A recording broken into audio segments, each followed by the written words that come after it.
Dear students of class 10th, today we will discuss agriculture, which is the fourth lesson of the chapter. So, with regard to the term agriculture, it has been derived from two Latin words, ag, which means land, culture, which means cultivation. So, the literal meaning of agriculture is land cultivation. However, in modern days, we are including animal husbandry, forestry, and also pisciculture in agriculture. So, in a very simple sentence, if you want to define what we can say, the art and science of growing of grains and rearing of animal is known as agriculture. So, with regard to the importance of agriculture, you can see the statement given here. Agriculture is the most healthful, most useful, and most noble employment of the man. So, this statement was given by George Washington. So, this statement is showing you the importance of this activity, that is agriculture. So, with regard to the agriculture in our country, in India at the present time also, agriculture is playing important role in the economy of our country. So, we are calling economy of our country as agro-based economy.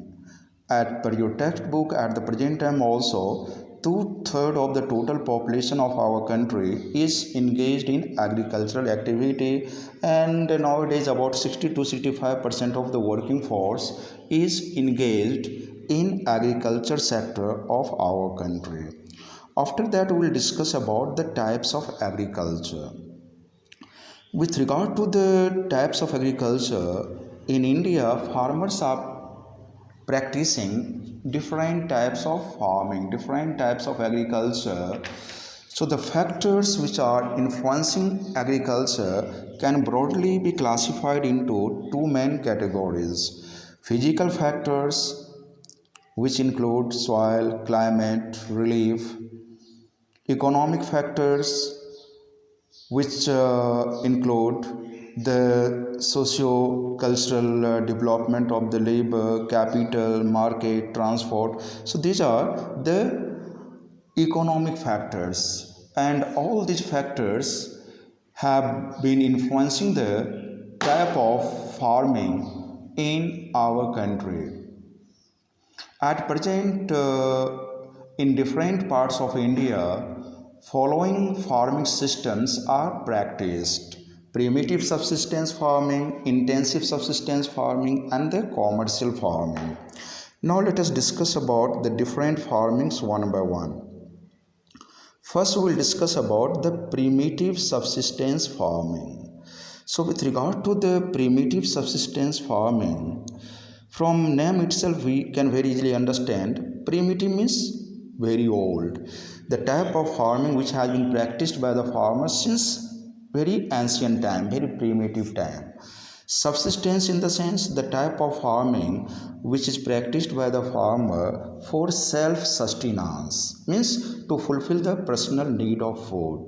So in very simple sentence what we can say, the type of farming which is practiced by the tribal people on a small patches of land with the help of primitive tools like hoe, dog and digging a stick is known as primitive subsistence type of farming. Here, from this topic, we will be getting the question: mention the characteristics of primitive subsistence type of farming. So, first point, what I told in definition, that this in this type of farming, primitive tools are used by the tribal to grow grains. Another point what we can count here, generally the family members are working as laborers in the farm, and this type of farming totally depend upon the natural fertility of the soil and also on monsoonal rainfall. Very good example of primitive subsistence type of farming what we can take here, that is slash and burn agriculture. This is the very good example of primitive subsistence type of farming. So with regard to the slash and burn agriculture, this is the type of farming which is practiced by the tribal people by clearing the forest, means slashing the trees, cutting down the trees, and after that residue is burnt, and then farmer is growing grains. And as this type of farming totally depend upon the natural environment, or you can say the natural fertility and monsoonal rainfall, so when the piece of land loses its fertility, the farmers are shifting to the another plot of land. So it is also known as shifting agriculture. So this type of agriculture is known by different names in different parts of our country and also in different parts of the world. So in India, this type of farming, the shifting agriculture, is known as zooming in northeastern states like Assam, Meghalaya, Mizoram, and Nagaland, Palmo in Manipur, Deepa in Bastar district of Chhattisgarh, and Andaman and Nicobar Islands. In the same way, shifting agriculture is also known by different names in different parts of the world.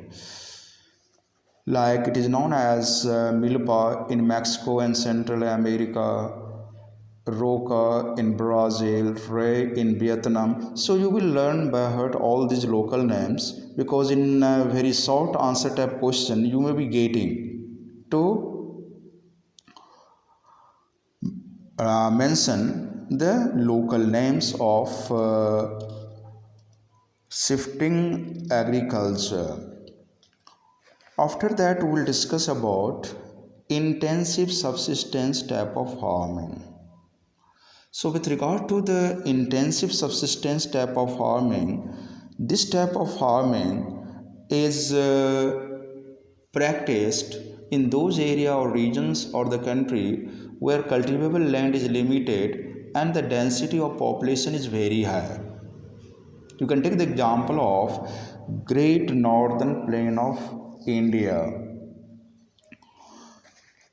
So due to right of inheritance in our country, the land owned by the parents has been distributed among the children. So the land holding size has become uneconomical in our country,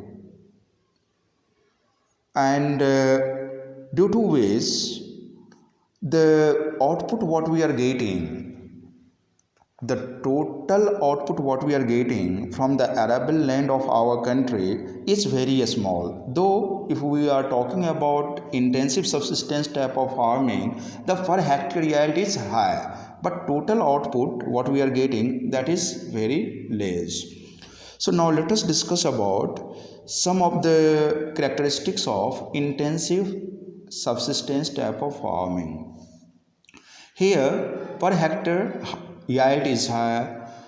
Farmers are using all the modern inputs like fertilizer, pesticide, high yielding variety of seeds, and also other modern agricultural implements in the farm what they can use to get maximum output. The land holdings are very small in size in intensive subsistence type of farming. Farmers are growing more than one crop in the same field, and it is a labor intensive type of farming. So these are some of the characteristics of intensive subsistence type of farming. Now we will discuss about commercial type of farming.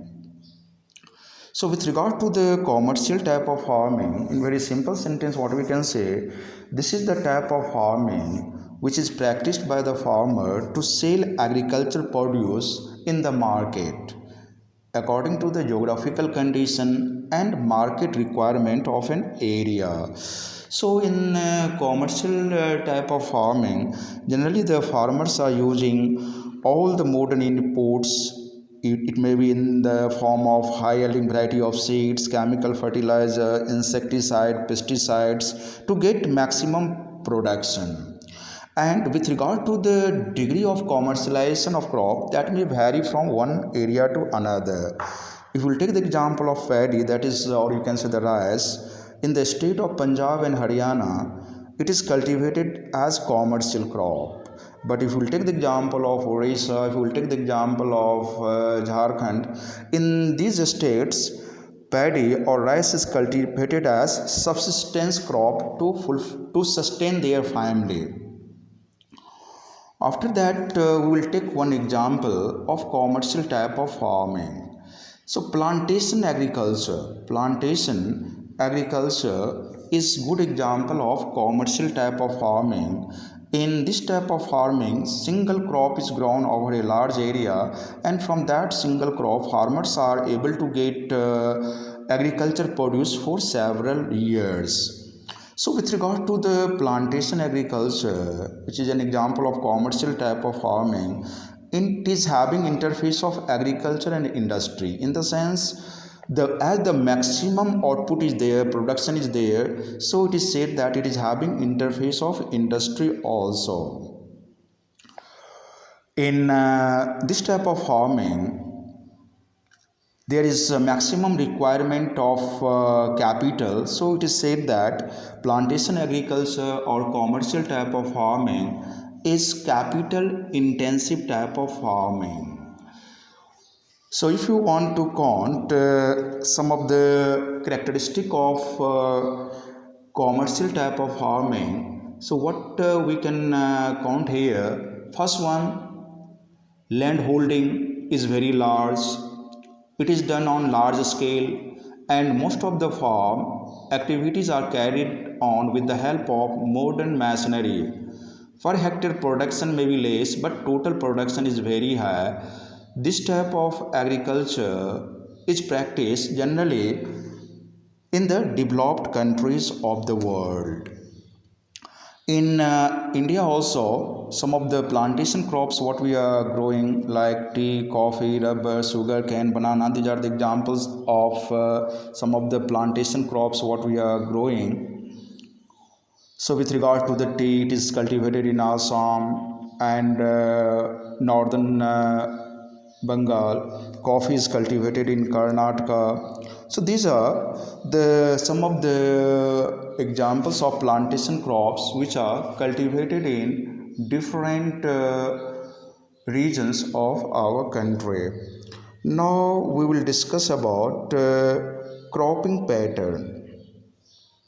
So with regard to the cropping pattern or the cropping season, all of you know that what we have discussed about the physical factors and the economic factors. So due to all these factors, in India we are having three cropping seasons: Rabi, Kharif and Jaid. These are the three cropping pattern or the seasons in our country. So with regard to the Rabi season, in Rabi season, generally we are growing winter crops, or we can say the crops which require less temperature and amount of rainfall. So the Rabi crops or winter crops are cultivated from October to December, and they are harvested in summer from April to June. The important Rabi crops which are cultivated in India are wheat, barley, peas, gram and mustard. After that, Kharif crops. So with regard to the Kharif crop or Kharif season, this is the summer cropping season, and Kharif season starts with onset of monsoon in different parts of India, and these crops are harvested in September to October. Important crops which are grown during the Kharif season are paddy, maize, jowar, bajra, arhar, moong, urad, cotton, jute, groundnut and soybean. After that, we will discuss about the third cropping pattern, that is Jaid. So in between the two main cropping season, Rabi and Kharif, farmers are practicing Jaid season. The crops which are grown during the Zaid season are watermelon, muskmelon, cucumber, vegetable, and fodder crops. So these are all about the three important cropping patterns practiced by farmers in our country, and about the major crops we will discuss in next video. Okay, thank you.